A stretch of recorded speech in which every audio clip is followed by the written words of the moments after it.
Of conservation of momentum, ये बहुत ही important है। क्योंकि आपकी बुक में ये जो इतना कैलकुलेशन और इतना कंफ्यूजन बना के दिया हुआ है, तो नेचुरली बच्चे इसको देख करके थोड़ा सा डर जा रहे होंगे। तो इसको हम बड़े अच्छे से कुछ एग्जांपल्स के थ्रू समझेंगे ताकि कॉन्सेप्ट हमको क्लियर हो जाए।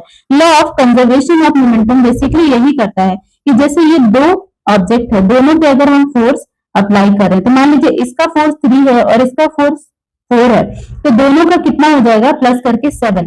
तो जब इनका हम मोमेंटम निकालेंगे, तो मोमेंटम हमेशा 7 आएगा। इट मे पॉसिबल कि इसका 4 हो जाए और इसका 3 हो जाए, इट मे पॉसिबल कि इसका 2 हो जाए और इसका 5 हो जाए। मतलब जो ओवरऑल मोमेंटम है वो हमेशा 7 ही आएगा। जो कंजर्वेशन लॉ बताता है वो यही बताता है कि जो मोमेंटम है वो हमेशा इक्वल होता है, मोमेंटम कभी भी चेंज नहीं होता। इसी मोमेंटम को चलिए हम थोड़ा एक प्रैक्टिकल एग्जांपल से समझते हैं और इस कैलकुलेशन को जो आपको इतना डीप में दिया हुआ है, इसको थोड़ा इजी बना करके कॉन्सेप्ट्स को क्लियर करते हैं। बहुत इजीली इसको देख करके समझ सकते हैं कि ये हमारा इनिशियल स्टार्टिंग से यहाँ देखिए मास 1 मास 2, मतलब दो ऑब्जेक्ट है, दोनों के डिफरेंट मास हैं। अब जब दोनों आपस में कभी टकराएंगे, कभी इनका कोलैप्स होगा, तो मास 1, मास मतलब जो हमारी फर्स्ट बॉडी थी वो यहाँ पर है, तो इसका ऑब्वियसली हमारी इनिशियल वेलोसिटी कितनी होगी u1, और फाइनल वेलोसिटी कितनी हो जाएगी v2। अब देखिए यहाँ पे क्या होगा, मास 1 है तो मास 1 में क्या हो जाएगा, इनिशियल वेलोसिटी हमारी u1 है, तो इसको हम m1 u1 लिख सकते हैं। मोमेंटम के अगर कंसिडर करेंगे मास 1 और u1। वहीं अगर हम दूसरी बॉडी है उसका हम मास देखते हैं, तो मास कितना है उसका, मास हमने चूंकि दो ऑब्जेक्ट है इसलिए मास इसका हमने m2 ले लिया, तो इसकी इनिशियल वेलोसिटी कितनी हो जाएगी u2। तो इसकी फर्स्ट जो हमारा ऑब्जेक्ट था उसकी m1 u1, और जो हमारा सेकंड ऑब्जेक्ट है उसकी हमारी मोमेंटम है m2 u2। वहीं अगर हम इसकी फाइनल वेलोसिटी देखेंगे तो देखिए फर्स्ट ऑब्जेक्ट जो हमारा था वो हिट होने के बाद उसका मास ऑब्वियसली हमारा m1 होगा, और फाइनल वेलोसिटी है इसलिए हमने क्या लिख लिया v1। वहीं अगर सेकंड ऑब्जेक्ट है उसका मास कितना है m2, तो m2 और इसकी वेलोसिटी कितनी हो जाएगी v2। तो सिंपली हमारा एक्सेलरेशन कितना आ जाएगा v1 minus v2 upon t, और दूसरे वाले की कितनी हो जाएगी v2 minus u2 upon t। तो इस तरीके से हम इसको कैलकुलेट कर सकते हैं। चलिए अब थोड़ा सा आगे बढ़ते हैं, कॉन्सेप्ट को और समझते हैं। देखिए law of conservation of momentum को हम थोड़ा यहाँ समझते हैं डिटेल में। देखिए क्या हो गया कि हमारे ये दो ऑब्जेक्ट थे, एक था हमारा m1 और दूसरा था हमारा m2।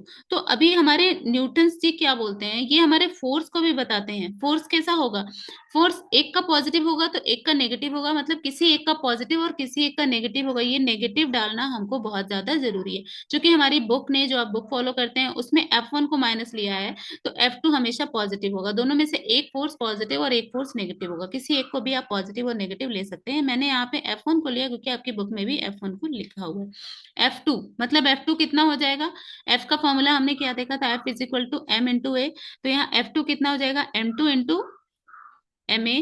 वहीं f1 कितना हो जाएगा, माइनस हमने इसलिए लिया क्योंकि अभी हमने डिस्कस किया कि f1 अगर हमारा माइनस में है तो f2 प्लस में है, तो f2 को हमने प्लस कंसिडर किया तो f1 माइनस, तो ऑब्वियसली हमारा m1 भी माइनस और a1 भी माइनस में हो जाएगा। अब m2 के लिए a is what, a is acceleration. Acceleration अभी हमने प्रीवियस स्लाइड में क्या निकाला था, m2 के लिए एक्सीलरेशन कितना था, v2 minus u2 upon t। वहीं माइनस m1 इसका a1 का एक्सीलरेशन, a1 एक्सीलरेशन कितना आया था हमारा v1 minus u1 upon T. अब देखिए यहाँ पे इस तरीके से हम इसको कैलकुलेट करें तो टी हमारा कैंसिल हो गया, तो ऑब्वियसली हमारा क्या बच गया, m अगर दोनों से मल्टीप्लाई कर देंगे तो m2 v2 minus m2 u2। वहीं इस साइड में देखेंगे तो minus m1 v1 plus m1 u1। Plus क्यों हो गया, क्योंकि ये भी माइनस था और ये भी माइनस था, दोनों आपस में कट गए। तो इस तरीके से देखिए हमारी बुक में जो प्रूफ किया हुआ है वो हमारा आ गया। मास हमारा, इन जो हमारा फर्स्ट का मास और वेलोसिटी था और जो हमारा सेकंड का मास और वेलोसिटी था वो आपस में क्या है, दोनों इक्वल हैं।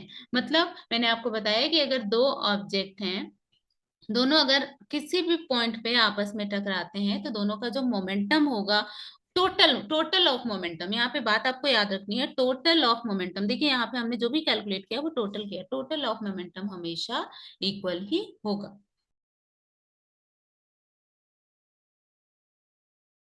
ये जो हमने लास्ट में प्रूव करना था वो हमने प्रूव कर लिया। हमने भी अपने प्रीवियस अभी जो भी हमने सॉल्व करके देखा वो यही हमने प्रूव किया।